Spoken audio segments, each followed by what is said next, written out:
Hello, welcome to the Gulf Scholars Gulf at Night podcast. We're here today with Dr. John Weishampel. He is currently the interim dean of the College of Graduate Studies and a professor of biology, professor in the Department of Biology. Um, you've had several different roles over the years. I've noticed that you specialize in landscape ecology. Is that correct? Yes, exactly. All right. Well, thank you so much for your time. We'd love to delve more into what your current role is at UCF, Yeah. and if you want to talk more about what you do currently. Okay. Well, my current role as interim dean is really trying to become an advocate for graduate studies across UCF. I work both with graduate students and postdoctoral scholars. They're kind of our two domains. Now, the way the College of Graduate Studies works is it really is a service college, with the idea that we're provided added value to different programs across UCF. We try to ensure that our students are successful and our postdocs are successful as best we can. We try to provide resources in a way that will help them achieve success. Some of our metrics are, looking at, what our graduate students are able to accomplish during the time here at UCF and what we can do to help facilitate their success. And that's incredible. It's definitely very important. Yeah. Absolutely. Absolutely. When I think about graduate education, when I look at my life and how much it impacted me, I mean, most of UCF is largely populated by undergraduate students, but I think it's about 15% of our students are graduate students. So a lot of our undergraduates aren't necessarily aware of what it means to become a graduate student. But it's really an opportunity to really kind of develop a more focused area of study. Some students do it for career advancement, some do it to just learn. Some students are kind of exploring opportunities in the process. And what I've learned is that it's really a transformative time for a lot of students. They come in, with some ideas of what they want to accomplish, and they hopefully have accomplished some of them or maybe changed their trajectories a little bit. And our goal is to try to help them, kind of along their journey. Yeah. Graduate studies definitely do open a lot of doors for a lot of students. And I think it's definitely important to make sure that students are aware of these opportunities and have different avenues to explore them. Yeah. Yeah, I think that's definitely very important work. Um, so you had many different positions over the years, many different positions. Yeah. Uh, So, I mean, you know, I, if I kind of think about my trajectory, I was a graduate student in environmental sciences.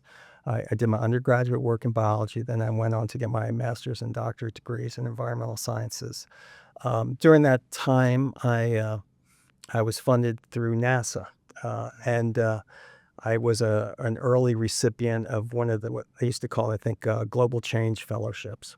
And so my work actually, as a graduate student, my master's work was based in Australia, where I was looking at rainforest fragmentation. And my doctoral work was focused more in the boreal forest, or actually it's the coastal rainforest of Alaska, where what we were doing is looking at how remote sensing can measure forest change. Where I was focused, I was in Glacier Bay, Alaska, which is a kind of a hotbed of research to look at what's called succession, forest succession, looking at change over time. Glacier Bay is kind of a special place because John Muir spent a lot of time there. A lot of ecologists kind of cut their teeth there because what you're able to do is look at how plant communities change as a result over time as the glaciers receded. The glacier I was focused on is actually called Muir Glacier, which John Muir, his name was given to it. But what you're able to see is how it has retreated over the last 150 years or so. But as it retreats, it opens up new land that plants are able to colonize, and then you're able to follow the kind of what happens over time because you have what's called a chronosequence. So at the very edge of the glacier, you'll have a very young plant community, but at where the glacier was 150 years ago, or even further, 500 years ago, you'll have a much older community. So it enables you to kind of look at, in a closed space, all the different kind of ecological communities. that's incredible. You get to see a progression of Absolutely. species. Absolutely. That's really incredible. Um, So I want to ask, like, what are the different positions you've had over the past? Yeah. What would you say was your favorite one? Oh, yeah. So, Mm. so after I did a postdoc then at NASA Goddard Space Flight Center, which is in Greenbelt, Maryland, and that was fun because I got to learn more about remote sensing. And at that time, I started working with a few engineers and a geologist who were really at the forefront of using laser remote sensing. And it really, I can think about the time where I saw a presentation from the geologist and the engineer. And they were basically describing the fact that they were getting what they considered, or I don't want to belittle their knowledge, but they weren't so much interested in the forests on top of the land, but they recognized that that could be valuable information for ecologists because they were really interested in the shape of the land, the geomorphology. They were looking at volcanoes and looking at geodynamics. How could you use lasers to measure things like landscape changes, but looking at the hard land. And what they realized is that there's information on top with the lasers because the lasers are bouncing off vegetation at the same time. Yeah. And we were able to take that over the years and really expand upon that idea, and that was kind of really instrumental. But in terms of my favorite job, it was when I came to UCF. I mean, really. I mean, I came to UCF. I was 30 years younger. I was kind of at the beginning of my science career.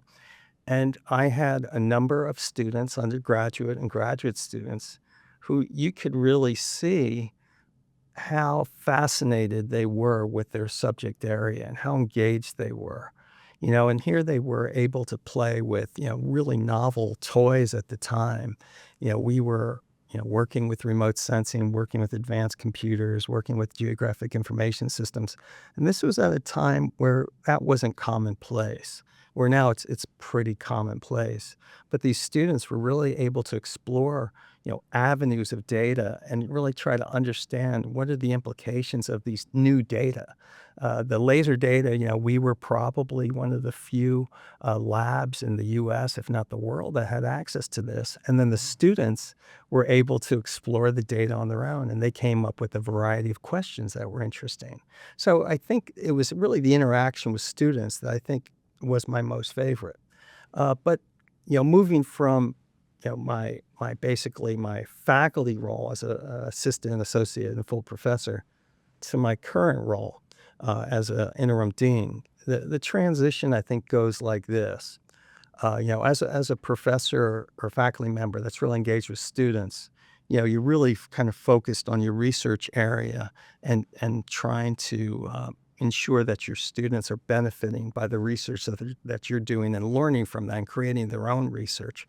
But now my role, I think, is a little bit more trying to benefit the broader UCF community.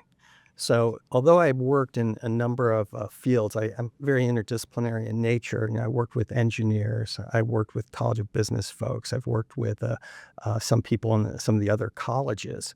Uh, but this, in the dean role, I'm I'm kind of involved with all the graduate programs, and really trying to ensure that our students in these programs are really able to take their lives from point A to hopefully point B, which they consider an improvement in their lives and hopefully gives them a start to their careers, and trying to develop those trajectories for those students. And so it's kind of a different role, a broader role, but I kind of miss some of the hands-on activities that I had with the students.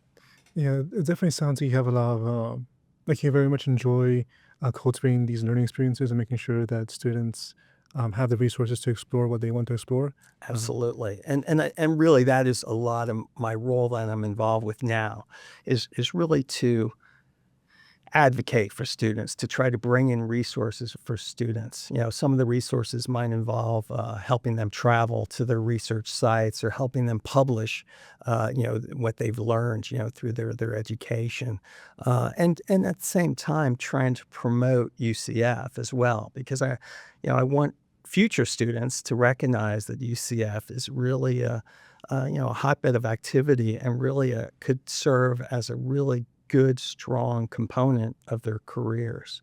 There was just an article that came out, I think it was in India Times, which was talking about computer science programs. And I've worked with some computer scientists here at UCF over the years, but it basically said in this article, it was like, well, you know, there's the Ivy Leagues, that, if you're a student in India and maybe you want to try getting the Ivy Leagues, but if you can't get the Ivy Leagues, here are 10 other universities that have exceptional computer science programs, and UCF was in that 10. So, that kind of made me feel at least a little bit proud, and, with the idea that we have the ability to elevate, these students that can come to UCF and help their careers. Yeah, I have a few. I've known a few people who've done different graduate programs at UCF, and they definitely say it's some of the best Oh, yeah. in the state. So I think you've done an incredible job there. So one thing I wanted to talk about is, I know that you're not as hands-on as you were before, but what made you want to get into ecology, and those sort of sciences? I know Oh, we yeah. talked about it earlier, but No, no, no. This is kind of, uh, I as an undergraduate, I started off.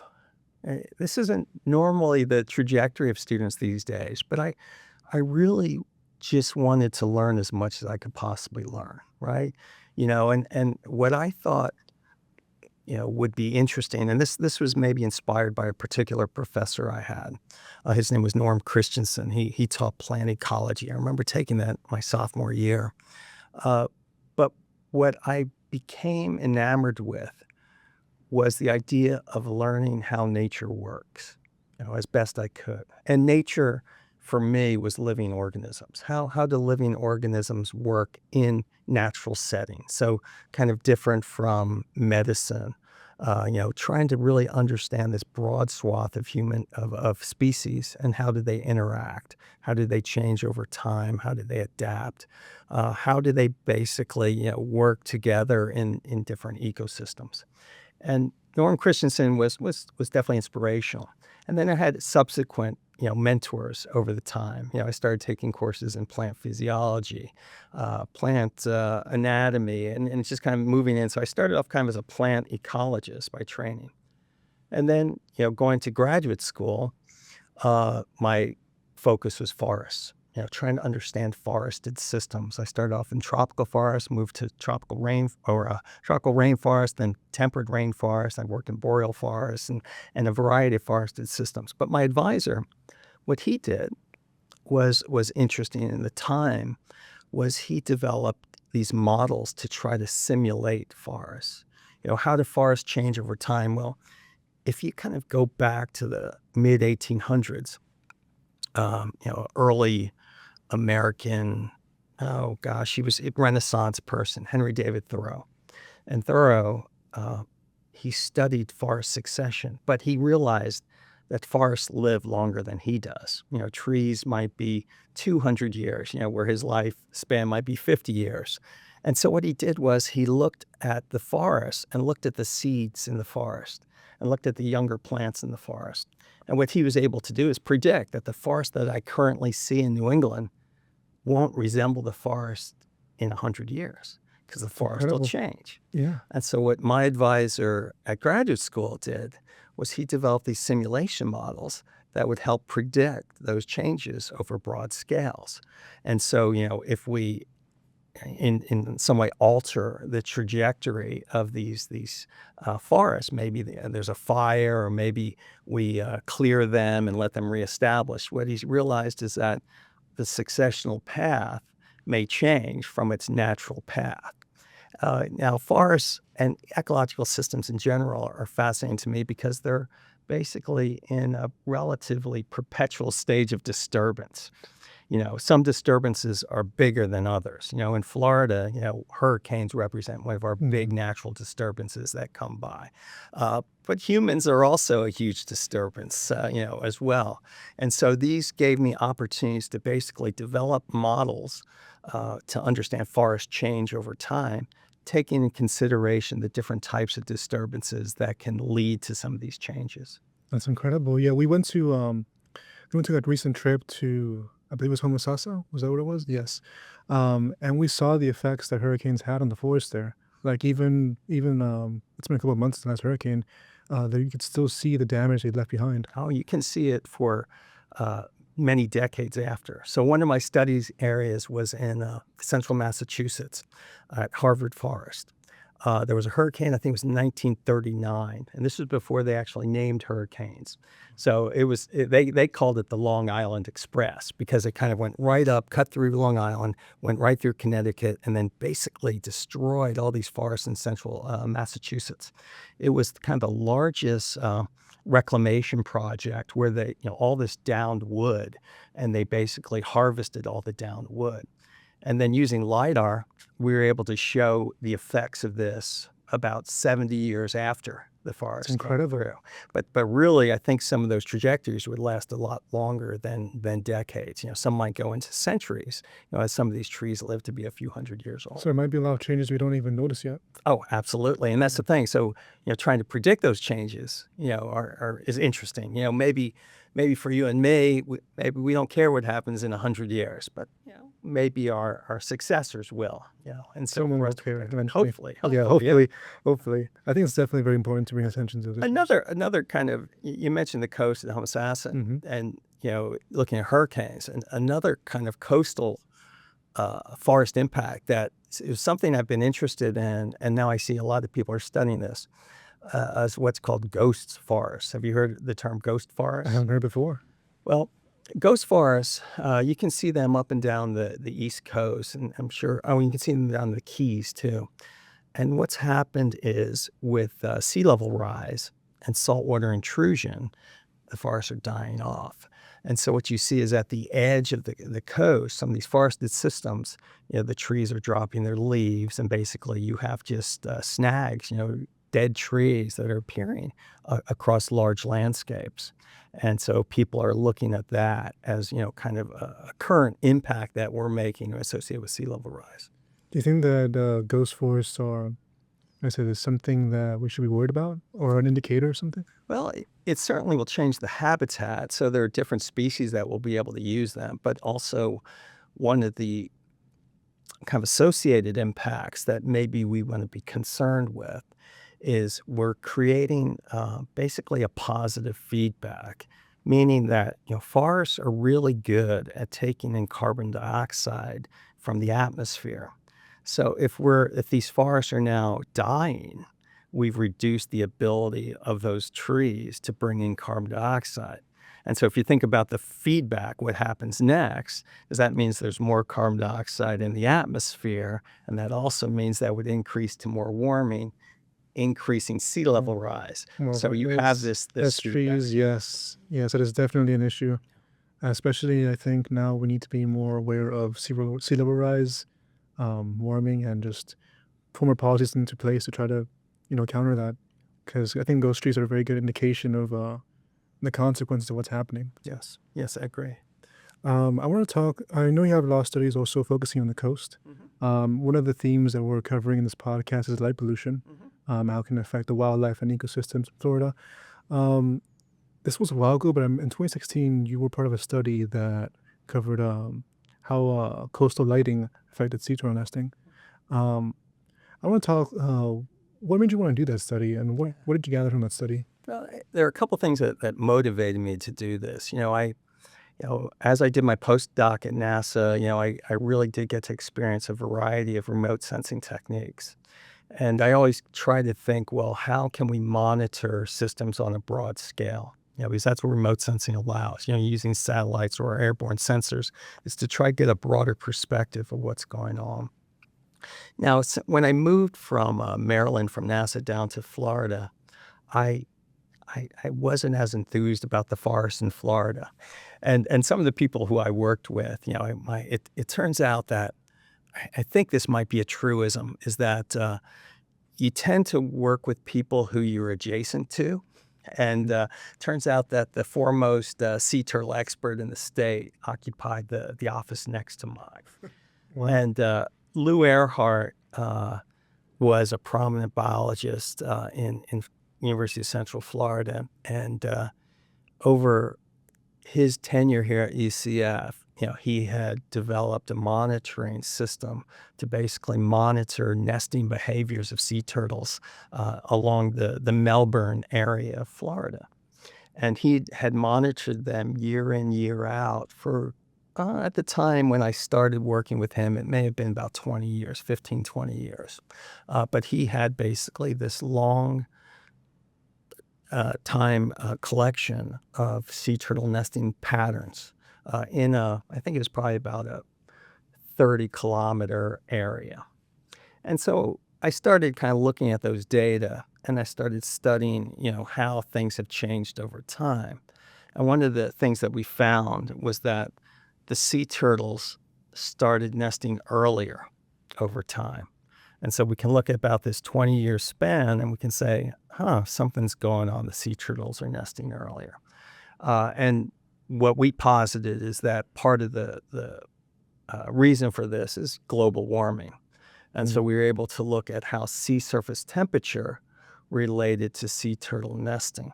And we did this on a small scale. But then other scientists started following this up as well. So at the time, the satellites that we were looking at sea surface temperatures. And so we were doing this relationship, sea surface temperatures to sea turtle nesting. And the more I got involved with this, some of my students, I basically inherited Doc Earhart's students. So I had these sea turtle students that that I was working with once he retired. So I would have these sea turtle students. And, the more I started thinking about, behavior, sea turtle nesting behavior, we realized, and they've known this for years, is that sea turtles, especially the hatchlings, the ones that are just coming out of the nest, direct their movement based on light. And so if there's a moon that's over the ocean, where it's well lit, they'll go towards the ocean. However, they can be distracted if there's lights behind them, let's say on the roads. And so these hatchlings may crawl out towards the roads or the highways. And so Florida had put in place over time these restrictions in terms of, lighting along the coast because they didn't want to see, hatchlings, crushed on the roads, right? And so I started thinking about this at a broader scale. There was a study in Israel which basically did something that I thought I could emulate in Florida. The study in Israel was looking at satellite measurements of light along the coast, and they were relating to sea turtles. Now, I thought to myself, well, Israel is one place to study sea turtles, but we have a lot more here. Yep. And, and we actually had a longer record of some of the satellite-based light sources. And so kind of putting two things together, I said, well, one of my former students who now works for the Florida Fish and Wildlife Commission, she was responsible for all the nesting surveys across the whole state. And so now I was able to take those data and working with, actually my son was involved with this, and working with a master's student, we were able to basically replicate at a broader scale, both space and time, with 3 species of sea turtles that nest in Florida for what was almost the entire state. Because we just had these very extensive sea turtle nesting data that Doc Earhart kind of initiated years ago, but then it was expanded across the whole state.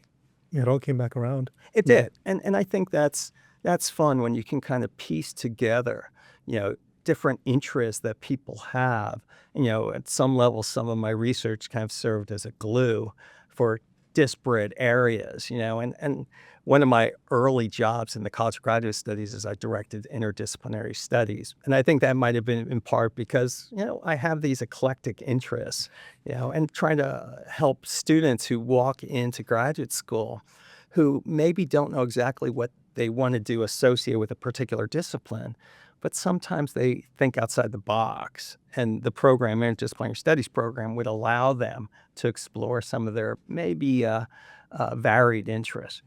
Yeah, I think definitely the Old Grove Scholars Program is an interdisciplinary program. And I think the study you mentioned is definitely a good example of how different disciplines can work together to create a success story. And I think that's definitely a really good example of how interdisciplinary studies are very important. I think they're critical. They actually, when you think about disciplines, it's often at the interfaces of disciplines where the interesting things are happening. And then if you really think, in a broad sense, some of the problems that we're facing, the solutions are not singular discipline solutions, because one, humans typically are involved. So Yeah. it's critical to make sure that we have, sociologists involved. It's critical we have people who can communicate as well. And, scientists cover a broad swath, and then you have engineers that often help to design solutions. But it really does represent kind of this complex systems. If we want to really solve some of our issues that we're faced with, it requires many people involved.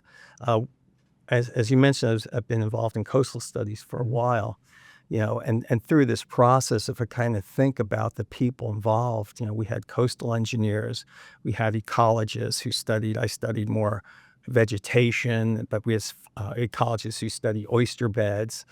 We had communicators, we had sociologists, we had policymakers. Really, if we want to develop these solutions, it does require bringing a lot of people together who can speak languages, hopefully understand each other in a way that we can find solutions. One of my sabbaticals, if you want to say, but I took a couple years off when I was at UCF, and I worked at the National Science Foundation. And I oversaw a program called the NSF Research Traineeship Program. And the focus of that was developing novel interdisciplinary graduate studies. And these are usually based on particular problems. Climate change was always one of the key areas, but you could really find these interdisciplinary problems across different scientific domains. You mentioned the Gulf Coast and vegetation in the Gulf Coast. Have you done any studies on vegetation in the Gulf Coast and how it's been affected or impacted? Yeah, so let me describe one study that we were involved with, and this was really led from Jim Morris from University of South Carolina. He's a marshlands ecologist, but trying to understand sea level rise effects on marshes, we were focused at this time in Apalachicola. Beautiful, beautiful bay system, Apalachicola, which suffered a lot of oyster declines. But what we were trying to understand was, given sea level rise impacts, how would that change the marshes? So marshes, like forests, are really good at absorbing carbon dioxide, and they were undergoing a lot of change. And what Jim did was he built these things they called them marsh ladders, which was kind of like similar to a Corona sequence in a way, where what you tried to do is replicate within the system what it means if sea level were to rise. So if you plant these marsh grasses at different elevations right along the water line, you're able to simulate sea level rise effects. Some of your plants, your pots will basically be lower, some of your pots will be higher, and you're able to see the growth changes that would occur. So it's kind of like it's a indirect kind of experimental approach to figure out how sea level rise will affect the marsh composition in both species composition and also structure, in terms of their ability to grow and capture carbon. So, that was kind of an interesting study we had done there in Apalachicola. It's definitely very interesting. I think that vegetation is definitely very much at risk with all different issues affecting Florida, like sea level rise. Is there anything else that could be affecting Oh, vegetation? absolutely. As you mentioned, or some of the disturbances that we're faced with as hurricanes is a big one. And if we think about, sea level rise, but also sea level rise also impacts hurricane effects. And sea level rise can exaggerate hurricane effects, meaning that, storm surges can be more dramatic. And so one of the groups I worked with were these coastal engineers, these simulation modelers. Uh, Brilliant student, brilliant. There was actually a series of students. It's hard for me to pin down one of them because it really was a team effort. But Scott Hagan led this effort with a number of his students and some of his co-faculty members, Pete Bacoblis, Stephen Medeiros, Kareem Alizad. You know, they work together to help develop these simulation models to better understand how storm surges will, impact these coastal systems. Now, bringing it back to some of my LiDAR studies, what's things that I didn't consider, but working with these coastal ecologists, it's something that they realized was critical. Now, if you think about water flowing over a landscape, well, the ability of water to move from point A to point B depends on what's in the way, right? Yeah. And they call that friction coefficients. So the type of structures or vegetation that is across the landscape will impact the degree to which water will infiltrate or roll across the landscape. So using lasers now, we're able to measure the friction coefficients of the landscapes, and we're able to put them into the models.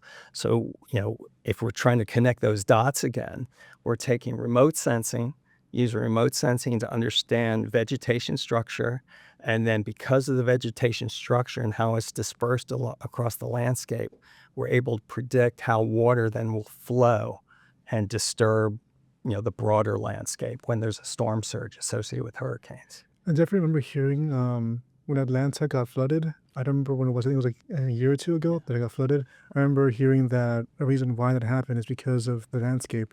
The landscape wasn't well suited for that, and otherwise it might have stopped some of that flooding from happening. And if you think about what we're doing, trying to accommodate storm surges, we're creating. Sometimes we have hard barriers, some we have living shorelines. We're trying to figure out how are we able to engineer landscapes that may be more resilient or maybe more protective of landscapes further away from the ocean. So we're trying to learn, how we can, try to replicate some things that Mother Nature does, in these systems. Yeah, I think it's definitely very important. That's something that we need to focus more on. And going back to that, what are some things you think we should do, especially with sea level rise? What are some things that you think should be implemented, like policies and such, that could help counter or combat sea level rise, or help with the effects that it has? Yeah, I hate to be pessimistic, but sometimes the obvious ones are the most difficult ones to do. The obvious ones are reduce carbon dioxide in the atmosphere. Now, we haven't been able to do that, and we can talk about it over and over and try to do our best to communicate it. But I think the sad take-home message is that it's not where the money is. There's no money right now in trying to remove or not put as much carbon dioxide in the atmosphere as we're currently doing. There are people that are trying to come up with engineering techniques to extract carbon dioxide from the atmosphere. Maybe that'll work, maybe not. So what we're faced with right now is sea level's going to rise. The speed with which it rises, that's maybe a little bit speculative, but on geologic records, it looks like it's going to rise more rapidly than they've seen Yeah. for long periods of time. And certainly the measurements are showing that. So to combat it, I don't know if there's actually a way to combat it. It's more like, how do we live with it? Yeah. And that's a great How point. can we somehow recognize the fact that we can't hold back the water? Maybe small areas, we might be able to protect. And sadly, those areas that we're going to be able to protect are those that probably represent the most wealth. So those enclaves that people really have the money and they want to protect, is something they'll focus on. And those might be, cities that, represent wealthier, power, individuals, but the other areas are going to be very difficult to protect. And when I really think about some of the kind of pessimism, again, I hate doing this, but That's okay. one of the ecologists we had at UCF, who was probably one of the world's most renowned conservation biologists. His name was Reed Noss. And Reed, he studied many things, and he posed this question, which I really took to heart. you know, we're spending, I'd say, billions of dollars to restore the Everglades. This has been an ongoing, effort, since the Army Corps, dammed it and diked it and things, in the early 1900s, and multiple changes subsequently. But where he pointed out was, all this restoration may be worthless because, sea level's coming, and so those landscapes around the Everglades are going to be flooded. The river of grass, is a freshwater system, but the saltwater system's coming in. And so some of our efforts to restore it may not be putting it in the right place, not restore it, but maybe hold on to a few pieces is maybe what might be a better way to invest money. What are those areas that maybe are we most likely to be able to save, another thing, because we can't build a wall around the Yeah. Everglades. I mean, that's not going to help anything. But are there areas that maybe we can provide, natural shorelines, or just thinking ahead, changing some of the That we can flow preserve? patterns? Hopefully. That we can preserve them? Hopefully. Yeah. Yeah. Mikel, So- sorry, not to interrupt you guys too hard.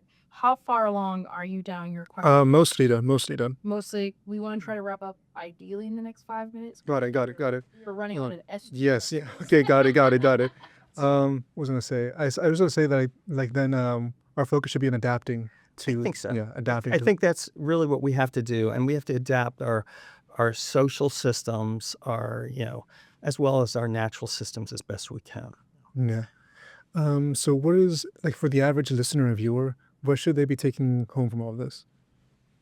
What would you say is the most important thing? Well, I mean, the world's going to change. I mean, that may sound Buddhist in philosophy, but we are transient. And understand that what we have right now, your children will have a different view. What we have now will be different in the next 100 years.